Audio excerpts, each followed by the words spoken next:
अस्सलामुअलैकुम। Morning spot के साथ मैं हूं आपकी host Shaista Shehzad and very good morning to you all. उम्मीद करती हूं कि आप सब खैरियत से होंगे और अच्छे तरीके से इस पूरे सिनेरियो को एंजॉय भी कर रहे होंगे, क्योंकि मुश्किल होता है एंजॉय करना समटाइम्स, लेकिन आपको अपनी फिजिकल और मेंटल हेल्थ को बरकरार रखने के लिए अपने आप को एंजॉय करना बहुत ज़रूरी होता है। तो आज का मैसेज यही है और आज के इस शो में हम इसी से रिलेटेड बातें करेंगे कि हमने अपने आप को सेटिस्फाई कैसे रखना है, खुश कैसे रखना है, उन तमाम बुरे हालात और वाक़यात के बावजूद अपने आप को मुतमईन कैसे रख के अपनी ज़िंदगी को आगे बढ़ाना है।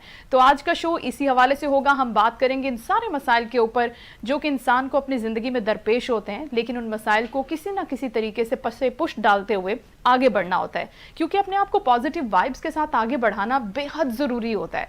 बहुत मुश्किल हो जाता है अगर हम उन्हीं सर्कमस्टांसिस के साथ अपने माइंड सेट को चलाएं और फिर आगे बढ़ने की बात करें तो मुश्किल हो जाता है। बहुत मायूस कुन सूरत हाल कभी कभी पैदा हो जाती है और फिर हमारे इर्द गिर्द कोई नहीं होता जो हमारी हेल्प कर सके। हम आपकी हेल्प करेंगे, हम आपको बताएंगे कि अगर आप किसी मुश्किल में हैं, किसी परेशानी में हैं, किसी से शेयर करना नहीं चाहते, एंजाइटी का या डिप्रेशन का शिकार हैं, तो सारी सूरत हाल से निकलने के लिए आपको अपनी मदद कैसे करनी है। कोई आपकी मदद को अगर नहीं आता तो आपने खुद को उस सिचुएशन से कैसे निकालना है, तो उन क्रूशल टाइम्स के अंदर आपने अपने आप की कैसे मदद करनी है। इसी सारी सूरत हाल पर बात करने के लिए हमने अपने मुअज़्ज़ज़ मेहमान को आज स्टूडियो में मदऊ किया है। मैं आपके साथ तारुफ करवा देती हूँ। बड़े ज़बरदस्त हमारे गेस्ट हैं डॉक्टर हसन ओज, और इनका ताल्लुक है मेंबर सिंडिकेट हैं यूनिवर्सिटी ऑफ कराची के। इसके साथ साथ ये ह्यूमन राइट एक्टिविस्ट भी हैं और एक और ज़बरदस्त तारुफ इनका ये है, जनरल सेक्रेटरी है ये ओज फाउंडेशन के। Welcome Hasan to the show, how are you? अल्हम्दुलिल्लाह, thank you so much for inviting me on the show. Thank you Hasan. आज जो इशू और टॉपिक हम रेज करने जा रहे हैं which is related to depression, anxiety, जो बहुत से लोग सफ़र कर रहे होते हैं लेकिन ख़बर नहीं होती, कभी कभी ख़ुद को भी नहीं पता होता कि आपके साथ चल क्या रहा है, आपकी बॉडी के अंदर क्या चेंजेस आ रहे हैं, इमोशनली किस तरह से आप चेंज हो रहे हैं।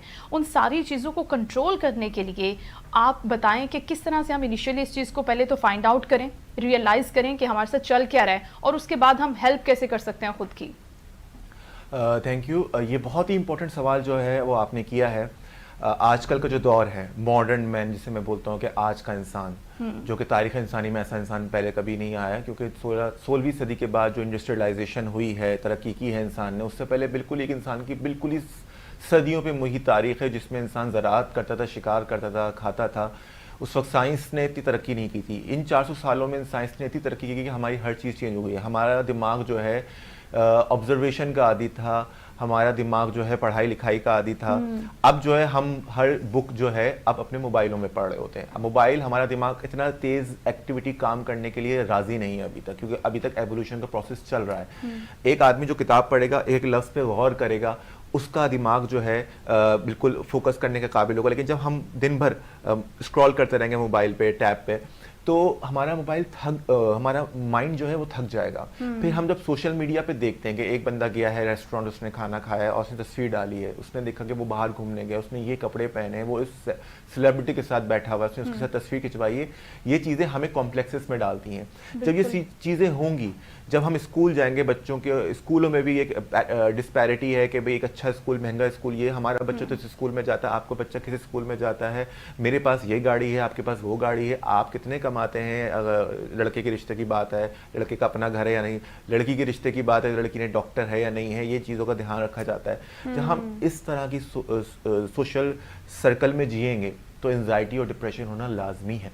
और जाहिर सी बात है, there is never end to this competition. जब अपने आप को हम किसी कंपटीशन में डाल देते हैं तो इसका मतलब ये है कि अब हमारी ज़िंदगी में सुकून चला गया, हमारी ज़िंदगी से सुकून चला गया। कंपटीशन करना एक बहुत ऐसी चीज़ भी है, लेकिन कंपटीशन वो आपकी ज़ात के लिए नहीं होना चाहिए। कंपटीशन होना चाहिए किसी बड़े मकसद के लिए। मुझे इसलिए कम्पीट करना है कि मुझे अपने मुल्क का नाम रोशन करना है पूरे दुनिया भर में, मुझे मुसलमानों के लिए, इंसानों की बेहतरी के लिए कोई काम करना है, कोई ऐसी ईजाद करनी, कोई ऐसी फलाह का काम करना है, उसके लिए अपने आप को सर्व कर देना, वो समझ में आता है।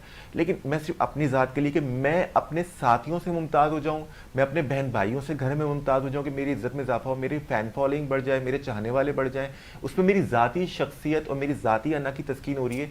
इस अना की तस्कीन आपके मरते दम तक नहीं होगी। बिल्कुल, आप ये कहना चाह रहे हैं हसन बेसिकली कि अपने आप को वक्फ करेंगे, अगर आप किसी के लिए वेलफेयर के लिए काम करेंगे और उसमें कम्पीट करेंगे तो वो बहुत अच्छी चीज़ है। लेकिन अगर हम अपनी ही ज़ात के लिए करें कि अच्छा अपना लाइफ स्टैंडर्ड हाई हो जाए, मेरे पास आईफोन आ जाए, मेरे पास फला हाइब्रिड गाड़ी आ जाए, कुछ भी, हर किसी की अपनी अपनी चॉइसेस होती हैं, या फिर मैं फॉरेन ट्रिप्स करूं साल में कोई 4, ये सारी चीज़ें जो हैं ये आपको टुवर्ड्स एंजाइटी, टुवर्ड्स डिप्रेशन जो है पुश करती हैं। लेकिन अब बात ये है कि बचना कैसे है। हमारे पास मोबाइल है, हमारे पास जैसे आप बता रहे हैं कि सोशल मीडिया एप्लीकेशन है जिसके अंदर हमने फॉलो किन लोगों को किया हुआ है, पहले तो ये देखना है हमने फॉलो किया हुआ है अपने से कोई 100 गुना जो ज़्यादा इंप्रूव्ड लाइफस्टाइल वाले लोग हैं। अगर हम उनको फॉलो करेंगे तो हम डेफिनेटली उसी दौड़ में शामिल हो जाएंगे ना। हम अपनी ज़िंदगी का हर दिन वैसे गुजारने की कोशिश करेंगे जैसे वो गुजारते हैं, हालांकि हमारे पास ना तो वैसे वसाइल हैं, ना हम वैसी अर्निंग कर रहे हैं, ना हमारा वैसा माहौल है। तो करना क्या है, क्या हमने अपनी फॉलोअर लिस्ट को भी चेंज करना है कि हम जिसको फॉलो कर रहे हैं। बहुत ही खूबसूरत बात की है। पहले मैं इस बात का स्टार्ट जो है जवाब का यहाँ से करूँगा कि हम किसके मानने वाले हैं। फॉलोवर अगर हम हैं तो प्रॉफिट मोहम्मद सल्लल्लाहु अलैहि वसल्लम के हैं। उनकी अपनी ज़िंदगी कैसी थी, 3 दिन तक कभी ऐसा नहीं हुआ कि खानदान नबूवत ने सैर होके खाना खाया हो, सही है।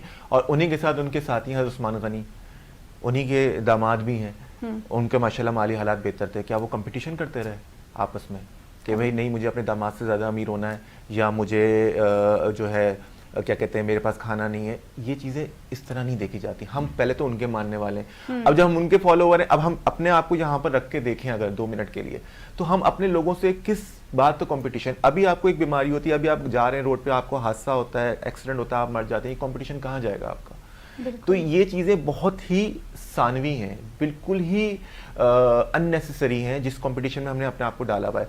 हमारे जो हमने फॉलोअर्स बनाए, जिनके हम फॉलोअर्स हैं, हम उनको पसंद कर रहे हैं क्योंकि हम वो बन नहीं सकते। ऐसा क्यों है? हम मेरे फॉलोअर तो अल्हम्दुलिल्लाह ऐसे लोग हैं। मैं यहाँ पर बांगे दहल ईदी साहब का नाम लूँगा, ज़फ़र अब्बास साहब का नाम लूँगा। मैं ज़फ़र अब्बास मेरी जनरेशन के हैं, मेरे सामने के हैं, मेरे दोस्त हैं, मैं उनको देखता हूँ, मैं इंप्रेस होता हूँ। जबरान नासिर साहब है, मेरे सामने के मेरे दोस्त हैं, मैं उनको इंप्रेस होता हूँ। मैं ऐसे लोगों से इंप्रेस होता हूँ। ज़फ़र अब्बास साहब कितना सिंपल लाइफस्टाइल, इतनी बड़ी फाउंडेशन उन्होंने बना दी है। इस तरीके से और भी बहुत सारे लोग हैं। मैं इसलिए बात कर रहा हूँ जो मेरी नज़रों के सामने, जिनको मैं आइडियलाइज कर रहा हूँ और जिनसे मैं मोटिवेट हो रहा हूँ। अपने हीरोज़ जेन्युइन बनाए, अपने हीरोज़ रियल बनाए, तो आपको समझ में आएगा कि जब दूसरों की आप हेल्प कर रहे होते हैं, दूसरों के लिए काम करते हैं, ज़िंदगी का असल मकसद भी यही है कि दूसरों के काम आना। और ज़िंदगी में असल जो आपका मकसद है हयात जो है, आपकी तसल्ली जो आपको देगी, वो आपको कहीं किसी और चीज़ में नहीं मिलेगी। मैं कितना भी बड़ा डॉक्टर बन जाऊँ, मैं कितना भी बड़ा स्पेशलिस्ट बन जाऊँ, मैं USMLE करके US में बैठा हूँ, पर मुझे सेटिस्फेक्शन उसी वक्त आएगी जब मैं कोई वेलफेयर का काम करूंगा। एक इंसान दूसरे के लिए जो मदद का और नेकी का काम करता है, ये सब भी ज़रूरी है, ये सब भी ज़रूरी है, लेकिन इसका मकसद भी लोगों की वेलफेयर होना चाहिए, ना कि अपनी ज़ाती तशहीर, अपना लाइफस्टाइल को मेंटेन रखना, अपने लाइफस्टाइल को अपलिफ्ट करना। Because there is no limit. अगर आप कहेंगे तो there over one learned man there is another learned man. अल्लाह ताला ने हर एक से ऊपर एक और बनाया है, तो हर अमीर से भी ऊपर अमीर है। तो आप इस कंपटीशन का कभी खात्मा नहीं होना है। तो जो अल्लाह ने आपको दिया है उस पर राजी रहें। हाँ, ये कि बेसिक नेसेसिटीज आपकी पूरी होनी चाहिए, लग्जरीज का कोई एंड नहीं है।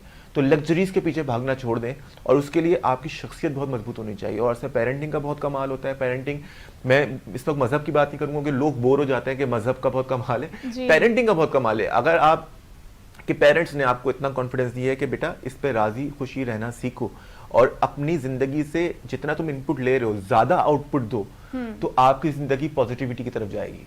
हाँ, आप इतना कुछ ले रहे हैं और आउटपुट आप सोसाइटी को कुछ नहीं दे रहे हैं। अगर वो चीज, मैंने खाना बनाया, खुद खाया, तो फायदा ही क्या। अगर मैंने खाना बनाया 10 लोगों के लिए, 10 लोगों ने खाया, तो ये है एक्चुअल जो मैंने काम किया है। बिल्कुल हसन, जो आपने बात की ना अभी सब्र और शुक्र वाली, ये तो ऑलमोस्ट माइनस ही कर दें आप। हम ये कहीं नहीं देखते। अगर हमने 3 टाइम पेट भर के खाना खा लिए, तो सब्र, ये शुक्र वाला कोई एलिमेंट उसमें होता नहीं है। ऐसे फील होता है कि हम उसको डिजर्व करते हैं। भाई 3 टाइम का खाना हम डिजर्व करते हैं। मैंने लोगों का ये एटीट्यूड देखा है, उसके अंदर मैं खुद को भी शामिल कर लेती हूँ कि आपको ये ना लगे कि मैं किसी को क्रिटिसाइज कर रही हूँ। तो अगर हम 1 टाइम का खाना खाते हैं एक ब्रेड के स्लाइस के साथ, एक चाय के कप के साथ, तो मुझे लगता है कि उस जगह पर बैठ के अगर आपने शुक्र अदा कर दिया ना, तो फिर आपको ग्रीड नहीं होगी कि नेक्स्ट टाइम आपने पिज्ज़ा हट में बैठ के पिज्ज़ा खाना है, या कोई एक अच्छा लग्जरी आपको मील चाहिए होगा। तो ये जो शुक्र वाला एक एलिमेंट है, मुझे लगता है कि इसके ऊपर भी हमें काम करने की ज़रूरत है। और अगर हम इसकी तरफ चले जाएं, हसन आप मुझे बताइएगा कि मैं सही कह रही हूँ कि अगर हम शुक्र की तरफ चले जाएं ना, तो फिर भी हम एंजाइटी और डिप्रेशन से जो है खुद को निकाल सकते हैं। बेशक बेशक, बहुत ही खूबसूरत बात की है। सब्र और शुक्र, अल्लाह ताला ने कहा है कि ना मैं सब्र करने वालों के साथ हूँ, और आपको जितना शुक्र अदा करोगे उतना ज़्यादा ही मिलेगा। अल्लाह ताला ने सिर्फ एक ही बुनियाद रख दी है कि कि कुरान में के जो सुपीरियरिटी मेरे नज़दीक जो कुरान में अल्लाह ताला ने बयान कर दिया, तो मैं सबसे बेहतरीन वो जिसका तकवा सबसे ज़्यादा है। तकवा का मतलब ये नहीं जो नेकी करने की सलाही, मैं अमीर हूँ तो मैं ज़्यादा नेकियां कर रहा हूँ, मैं गरीब हूँ मैं एक बंदे की नेकी मदद कर रहा हूँ, तो मैं अल्लाह ताला ने इसलिए नेकी को क्राइटेरिया तकवे को बनाया, परहेजगारी, कि मैं कितना अपने आप को गुनाहों से बचाता हूँ। और एक और चीज़, इल्म, क्या आलिम और जाहिल बराबर हो सकते हैं? ये दो चीज़ें हैं जो हर एक को मिल सकती हैं, गरीब से गरीब को ही मिल सकती हैं। हमारे जो अकाबिर उलमा रहे हैं, सालेहीन रहे हैं, जिनके हम मानने वाले इमाम अबू हनीफा हों, ये सब लोग, इनकी ज़िंदगी अगर आप उठा के देख लें, इमाम गज़ाली, इनकी ज़िंदगी उठा के देख लें, कितनी कुछ हो के भी, इमाम बुखारी, सब कुछ हो के भी लुटा दिया लोगों पे। बात ये नहीं कि आपने कितना रखा अपने लिए, कितना लुटा दिया। हज़रत उस्मान गनी की जब डेथ हुई तो उनके पास क्या था? हम हज़रत खतीजा तुल कुबरा जो हैं, उनकी जब डेथ हुई उनके पास क्या था? वो सबसे बड़ी जो थी ताजिर थी मक्के की, लेकिन उनके पास क्या था? बात ये कि आपके पास है कितना और आप कितना लोगों पे लुटा रहे हैं, रादर कि अपनी ज़ात के लिए रख रहे हैं। यहाँ से द पावर ऑफ गिविंग जिसे हम कहते हैं, ये डिसाइड करता है कि व्हाट यू आर। मेरे पास कोई भी चीज़ है, अगर मैं उसको शेयर कर रहा हूँ सब में ना, सो दैट्स व्हाट डिफाइंस मी। यही चीज़ है जो शायद आगे भी हेयर आफ्टर में भी मेरे काम आनी है, और इस दुनिया में भी शायद मरने के बाद भी 50 साल बाद भी लोग मुझे अच्छे नाम से याद रखेंगे कि जो मेरे पास अगर एक चीज़ थी उसको मैंने 50 लोगों में डिस्ट्रीब्यूट किया, रादर कि वो 50 की 50 चॉकलेट्स है वो मैंने खुद ही खा अपने पास रख लें। बिल्कुल ऐसी है, ये जो गिविंग की पावर है ये बहुत बड़ी पावर है, और इसकी हमें पावर को समझने की भी ज़रूरत है। हम थोड़ा सा आगे बढ़ते हुए बात करते हैं कि अगर इन सारे माहौल के अंदर, इन सारी चीज़ों के अंदर हम किसी न किसी तरह से इफेक्ट हो गए हैं, इन्फ्लुएंस हो गए हैं उन सब चीज़ों से, और हम डिप्रेशन और एंजाइटी का शिकार हो गए हैं, तो अब ये सारी चीज़ें तो हमने डिस्कस कर दी, लेकिन मेडिकली हमारे अंदर क्या चेंजेस आती हैं, और अगर हमें रियलाइज़ हो जाए कि ये हमारे साथ हो गया है तो फिर हमें कौन सी हेल्प सीख करनी चाहिए इमीडिएटली आपके ख्याल से? जी, हमारे दिमाग में बहुत सारे केमिकल्स होते हैं जिसे न्यूरोट्रांसमीटर्स कहते हैं। वो न्यूरोट्रांसमीटर्स के अगर इम्बैलेंसेस हो जाते हैं तो हमें डिप्रेशन और एंजाइटी के फेजेस आ सकते हैं। अच्छा, साइकोसिस के भी होता ये है कि एक किसी के घर में डेथ हुई है, आपको दुख होता है, तकलीफ होती है, डिप्रेशन का फेज आएगा, it's natural, morning is a natural process. सब कुछ अच्छा चल रहा है फिर भी आप खुश नहीं हैं। आप बड़े बड़े एक्टर्स की जर्नी सुनेंगे, सब कुछ है पर खुश नहीं है। So it's inherent, the depression and anxiety is inherent. उधर आपको एक तो ज़िंदगी का मकसद तलाश करने की ज़रूरत है, जिसमें आपको साइकोलॉजिस्ट हेल्प करेंगे, और आपको बेसिकली साइकेट्रिस्ट पहले देखता है और वो देखता है कि आपको सेरोटोनिन एक खुशी का हार्मोन है जो हमें खुश कराता है, फील कराता है। तो बहुत सारी दवाइयाँ SSRI ग्रुप की, जो SNRI ग्रुप की, जो कि दी जाती हैं और आजकल बहुत ज़्यादा दी जाती हैं इस दौर में अपने आप को नॉर्मल रखने के लिए। और इसमें कोई कबाहत नहीं है अगर आप साइकेट्रिस्ट से रुजू करते हैं, साइकोलॉजिस्ट से रुजू करते हैं, अगर आप दवाई खाते हैं और अपनी फंक्शनिंग मेंटेन रखने के लिए, क्योंकि आज का जो दौर है, इंसानी तारीख में ऐसा दौर लोगों ने कभी फेस नहीं किया कि इतना ज़्यादा चेंजिंग, जो चीज़ें सदियों में होती थी अब वो सालों में हो जाती हैं। जी बिल्कुल। तो आज कुछ है कल कुछ है। इस दौर के तकाज़ों के तहत इंसान अपने आप को, इंसान के अल्लाह ताला ने इतनी सलाहियत नहीं दी है कि वो इतने रैपिडली अपने आप को चेंज कर सके, और जिसकी वजह से बर्डन हो जाता है हमारा दिमाग। जब हमारा दिमाग बर्डन हो जाता है तो ज़ाहिर सी बात है हमें फिर न्यूरोट्रांसमीटर डिस्टर्ब होंगे और हमें फिर हेल्प की ज़रूरत है। तो दवाइयाँ हमें यूज़ भी करनी चाहिए, इसमें कोई कबाहत नहीं। अगर साइकेट्रिस्ट एडवाइस कर रहा हो, साइकोलॉजिकल काउंसलिंग के लिए अपने आप को अवेलेबल रखना चाहिए अगर हमें कभी ऐसी ज़रूरत पेश आती है। और अपने उसके अलावा भी बुज़ुर्ग होते हैं हमारे घर के, अब तो मैं बोलूँगा हमारे घर में बुज़ुर्ग भी नहीं होते, बूढ़े लोग अफराद होते हैं, बुज़ुर्ग नहीं होते। बुजुर्गी जो है वो किसी उम्र में भी आ सकती है, उसका ताल्लुक हिल्म से है, इल्म से है, बुर्दबारी से है और तकवे से है। जबकि बूढ़ा इंसान जो होता है, अब मैं अपनी ही कहानी सुना दूं अगर आपको एक छोटी सी, कि मेरी ज़िंदगी में बहुत सारे लोग हैं, लेकिन वो सब लोग जो मुझे ना, जब मैं जाता हूँ तो मुझे कोई भी ना वो अल्लाह से नहीं जोड़ना चाहता। वो मुझे कहता है बेटा बाहर जाओ, तुम पाकिस्तान में क्या कर रहे हो, करियर बनाओ, मैं वो मुझे पैसा, कैपिटल की तरफ लेके जा रहा है। तो उनको बुजुर्ग आपने डिक्लेयर नहीं, मैं उसकी ज़िंदगी का वो उसके लिए क्राइटेरिया, यार्डस्टिक क्या है? कैपिटल। मैं किसी की इज्जत कर रहा हूँ कि इसके पास कैपिटल है, वो कितने बड़े घर में रहता है, उसके पास कितनी बड़ी गाड़ी है, उसका क्या इन्फ्लुएंस है। मैं इससे, इन चीज़ों से लोगों को जज कर रहा हूँ। नो, फॉर मी मेरा ज़ाती क्राइटेरिया कुछ और है। तो आप जो क्राइटेरिया डिफाइन करते हैं दूसरों के लिए, वो ही आपकी शख्सियत की अक्कासी कर रहा होता है। तो अगर हमारे ख़ानदान में या हमारे गली मोहल्ले में अगर एक गली में एक बुज़ुर्ग भी हो, एक मोहल्ले में एक बुज़ुर्ग भी हो, तो मैं समझता हूँ बच्चों की बहुत अच्छी तरबियत हो जाएगी। अफसोस के साथ अब वो कह तो रिजाल है कि बुज़ुर्ग तो है ही नहीं, और जो है हम उनकी इज्जत नहीं करते। बिल्कुल, और हम उनको फॉलो ही नहीं करना चाहते। अगर हमें कोई ऐसी पीस ऑफ एडवाइस मिल जाता है, जिस तरह से आप बता रहे थे कि आप बहुत से लोगों से मिलते हैं तो वो आपको क्या बताते हैं, लेकिन अगर उसी टेबल पर या उसी जगह पर हमें एक ऐसा बुजुर्ग मिल जाए जो हमें बोले कि बेटा 5 वक्त की नमाज पढ़ लेना, इससे भी बड़ा सुकून मिलता है। ड्यूटी के टाइम पे टाइम निकाल के फ़र्ज़ अदा कर देना, अगर जो है सुन्नतें रह गई हैं तो फ़र्ज़ भी अदा कर देना। अच्छा, उनकी बातों को हमने सुनना भी नहीं है, हम खुद भी नहीं चाहते, तो इंडिविजुअली भी तो हमें अपने ऊपर भी काम करने की अच्छा, जरूरत ये है। हम किसी को नमाज की प्रीचिंग करते हैं ना तो लोग इरिटेट होते हैं, और हमें इस मामले पे ना मैं समझता हूँ कि नहीं इंटरफेयर करना चाहिए। प्रीचिंग इस तरह नहीं होती, थ्रू एक्शंस होती है। प्रीचिंग ऐसे होती है कि आप उसको एक डगर पे आहिस्ता आहिस्ता डालें, आप उसको दुनिया से, जो हम दुनियावी तरक्की में जो आगे से आगे बढ़ने का हुक है हमें, उसको कम करने की कोशिश करेंगे। बेटा जिंदगी सिर्फ ये नहीं है, ये भी है। हाँ। जो आपको बस उसको नमाज रोजे की तरफ ना लेके जाए, वो खुद बिल्कुल। चला जाएगा। आप उसको सिर्फ ये बताएं, जो बेटा ये पैसे की तरफ तुम भाग रहे हो ना, ये पैसा एंड में तुम्हें कहीं नहीं लेके जा रहा, तो ये जिंदगी ये भी है, थोड़ी सी इसको भी देख लो। थोड़ा सा माँ बाप को भी टाइम दे दिया करो, थोड़ा सा सनराइज को, सनसेट को भी देख दिया करो, थोड़ा सा दरख्त के नीचे भी बैठ जाया करो। ये चीजें जो उसे नेचर से करीब करेंगी, यही उसे फिर दुनिया से भी करीब करेंगी, लोगों से भी करीब करेंगी, फितरत से भी करीब करेंगी और मजहब से भी करीब करेंगी। अंडरस्टैंडिंग बढ़ जाएगी उससे। ठीक है हसन, बड़ी खूबसूरत बात आपने की है। इस बात को आगे बढ़ाते हुए कि अब ये जो सोसाइटी का एक टैबू बन गया ना कि हम अपने जहनी मसाइल पर बात नहीं कर सकते, मतलब फिर टैग लग जाता है आपके ऊपर, ये तो पागल है, इसका तो दिमाग ख़राब है, इसके तो मसले ही और हैं, इसके तो साइकोलॉजिकल इशू को इतना बुरा पोर्ट्रे करते हैं, ट्रस्ट मी, कि जैसे तो इसको पागल खाने में होना चाहिए, इसको नॉर्मली ऑफिस में काम नहीं करना चाहिए, नॉर्मली फंक्शंस करते हुए ये बंदा हमें नज़र नहीं आए। ये आपने देखा है अपनी फील्ड के अंदर?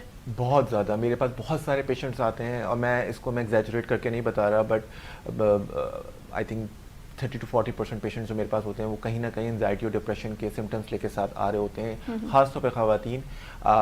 अच्छा, डिप्रेशन और एंजाइटी अपने आप को मैनिफेस्ट सिर्फ डिप्रेशन और एंजाइटी के ख़ास फॉर्म में नहीं करती है कि वो बंदा चुप करके बैठा हुआ है और कमरा बंद करके बैठा हुआ है और किसी से बात नहीं कर रहा है, ऐसा नहीं होता है। उसके जिस्म में दर्द रहेगा मुसलसल, आप उसके जितने भी टेस्ट करवा लें, जितने भी एक्सक्लूड कर लें, बीमारी निकल के नहीं आ रही है। उसको आपने देखा होगा, बच्चे एग्जाम देने जाते हैं, उनको डायरिया शुरू हो जाता है, मोशन लग जाते हैं। बिल्कुल बिल्कुल। स्कूल के टाइम पे पेट में दर्द शुरू हो जाता है, या खवातीन को, बच्चियों को पेपर देने जा रही उल्टियां शुरू हो गई, और जैसे पेपर देके निकलेंगे बिल्कुल ठीक नॉर्मल। ये क्या होता है? Psychogenic diarrhoea, psychogenic vomiting. मतलब हमारे नफ्सियात का कितना असर है कि हमारे पेट में हॉल मची और हम वॉशरूम जा रहे हैं, या पेट में दर्द हो रहा है, या उल्टी हो गई है हमें, इस तरह हमारे जिस्म में दर्द रहने लग जाता है, हमारे सर में दर्द रहने लगता है स्ट्रेस की वजह से। तो जिंदगी की कोई भी चीज़ हो, मैदे का अल्सर जिसे हम कहते हैं, उसकी one of the most leading cause is stress. तो स्ट्रेस हमारे, क्योंकि स्ट्रेस हार्मोन जो है हमारे कॉर्टिसोल जो है हमारे बॉडी में रिलीज होता है, और उसके बहुत सारे साइड इफेक्ट्स होते हैं, और फिर ये ब्लड प्रेशर, शुगर हमें कराएगा इन द लॉन्ग रन। तो इतना जब हम कोई भी चीज़ जो हमें बर्डन में डाल देती है, हमारी एक तो कुव्वत ऐसी होनी चाहिए कि हमें कोई चीज़ बर्डन फील ना कराए, और उसके लिए आपकी इनर ईमानी मैं बोलूँगा, या तवक्कुल, या वो ऐसी होनी चाहिए स्ट्रॉन्ग। अगर नहीं भी है तो अपने आप को आर्टिफिशियली मजबूत करें। खवातीन खास तौर पे वो आती हैं, आप उनसे पूछें वो घर में क्योंकि रहती हैं, दिन में बच्चे पाल रही होती हैं, ना वो वॉक करती हैं, ना उनको सनलाइट का एक्सपोजर होता है, ना उनकी डाइट प्रॉपर होती है, केयरलेसनेस उनकी इंतहा पे होती है, और उनके पूरे जिस्म में दर्द हो रहा था। आप उनसे बोलेंगे सर में दर्द, कहेंगे हाँ सर में दर्द है, आप बोलेंगे जिस्म में दर्द, कहेंगे हाँ दर्द है। उनके जहाँ आप पूछेंगे उनको दर्द हो रहा होगा, हालांकि वो दर्द की जब आप कॉजेज रूल आउट करने जाएंगे तो बीमारी नहीं निकलेगी, वो एक्चुअली सिर्फ उनका एंजाइटी या डिप्रेशन होता है, जो उनको ये सब मैनिफेस्ट कर रहा होता है। फाइब्रोमाइल्जिया बाकायदा उसका एक डायग्नोसिस है, जिसमें बहुत सारे पेन के पॉइंट्स होते हैं, जबकि उसमें डायग्नोसिस कुछ नहीं आता, सिर्फ स्ट्रेस की वजह से। अगर आप उनकी एंटी एंजाइटी या डिप्रेशन स्टार्ट कराएंगे, उनके सिम्टम्स में बहुत बेतहाशा फ़र्क आएगा। मैं बहुत सारे पेशेंट्स की स्टार्ट कराता हूँ और उनको बहुत ज़्यादा फ़र्क आता है, उनको नहीं पता होता कि वो किस तरह ठीक हो रहे हैं। फिर मैं उनको बाद में बताता हूँ कि जो आपको मैंने जो दवाई दी थी, ये जो है एक्चुअली आपको सिर्फ रिलैक्स करने के लिए थी, और इससे ही आपकी बीमारी ठीक हो गई, तो आपको एक्चुअल बीमारी नहीं किसी मेडिकेशन में जाने की आपको ज़रूरत नहीं है। तो देखें ये कितनी अहम इंपॉर्टेंट बात है। इस हवाले से डॉक्टर हसन हमें बहुत ही प्रॉपर तरीके से समझा भी रहे हैं, और ये एक बहुत ही अच्छी चीज़ है। अगर आप ये खुद को फील कर लें कि अच्छा ठीक है, आपको सर्टेन कुछ मेडिकेशंस की ज़रूरत है आपको अपने जहनी मसाइल को ठीक करने के लिए, अपनी बॉडी के प्रॉपर फंक्शनिंग के लिए, तो ये कोई बुरी बात नहीं है। सबसे पहले तो आपने खुद को समझाना है। जब आप खुद को समझा लेंगे तो हम दूसरों को समझाने के काबिल भी हो जाएंगे। हम दीगर टॉपिक्स पे भी प्रोग्राम में बात करेंगे, लेकिन यहाँ वक्त हुआ है ब्रेक का। आप हमारे साथ रहिएगा।